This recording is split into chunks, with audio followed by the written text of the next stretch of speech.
तो आज हम देखेंगे कि हम अपनी ईबे की बिजनेस पॉलिसीज को कैसे सेटअप कर सकते हैं। तो सबसे पहले आपने करना है क्रिएट पॉलिसी पे आ जाना है। देन उसके बाद आपने फर्स्ट पेमेंट पॉलिसी सेटअप करनी है, ठीक है।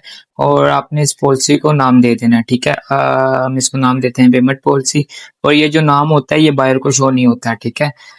ये आपके लिए होता है कि आपने पॉलिसी का क्या नाम रखना है, ठीक है। उसके बाद आ जाता है payment method manage by eBay.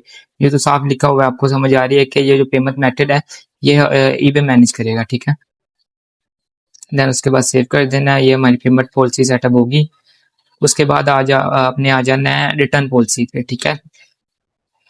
Return policy आपने सेटअप करनी है, ठीक है। रिटर्न पॉलिसी को भी आपने इसका नाम दे देना है। देन उसके बाद आपने डोमेस्टिक रिटर्न एक्सेप्ट करने हैं, तो आपने कितने दिनों के रिटर्न एक्सेप्ट करने इधर वो लिख देना है। ज़्यादातर जो टॉप रेटेड सेलर हैं वो 30 डेज का रिटर्न एक्सेप्ट करते हैं, जिसकी वजह से ईबे का एल्गोरिथम उन्हें ऊपर की तरफ लेके जाता है, उनके पेज को, यानी कि उनकी लिस्टिंग को अप साइड पे दिखाता है, ठीक है। देन उसके बाद return postage page paid by, ठीक है। रिटर्न की जो फी होगी वो कौन पे करेगा, तो ये बायर पे करेगा। अगर आप इंटरनेशनल रिटर्न एक्सेप्ट करना चाहते हो तो आप कर सकते हैं।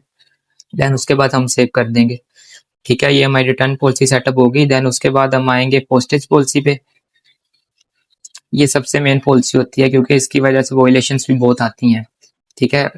ये पोस्टेज पॉलिसी को हमने इसका नाम दे दिया। देन उसके बाद हम ऐड प्राइमरी सर्विस पे जाएंगे और ये बहुत इंपॉर्टेंट स्टेप है, इसे लाजमी देखना, ठीक है। इसमें आता है जो बंदा होलसेल कर रहा है यूके में या यूएसए में, वो किस कोरियर के जरिए से अपना पार्सल जो डिलीवर करेगा बायर को, तो वो कोरियर सेलेक्ट करेगा, ठीक है। अगर आप कोई और कोरियर सेलेक्ट करते हो तो आपको डिफेक्ट या आपका अकाउंट जो है वो रिस्क में जा सकता है। तो अगर जो बंदा AliExpress to eBay drop shipping कर रहा है तो उसके लिए होता है अदर कोरियर 3 to 5 days, ठीक है।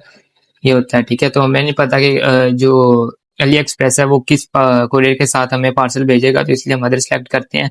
अगर आप बायर को कोई फ़ी पे करना चाहते हैं तो कर सकते हैं डिलीवरी की। बाय द वे अगर आप return free of cost delivery charges हैं तो फ्री आप कर दें।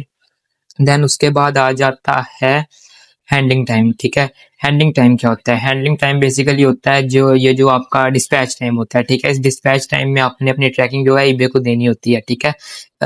हम रखते हैं जो अली एक्सप्रेस टू ईबे करते हैं वो हम रखते हैं 6 वर्किंग डेज, क्योंकि जब हमारा ऑर्डर डिलीवर हो जाता है तो देन हम अपनी जो है ट्रैकिंग को ईबे पे डालते हैं जो डिलीवर्ड की होती है, ठीक है।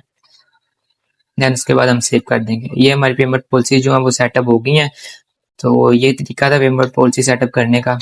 बाय द वे मिलते हैं नेक्स्ट वीडियो में।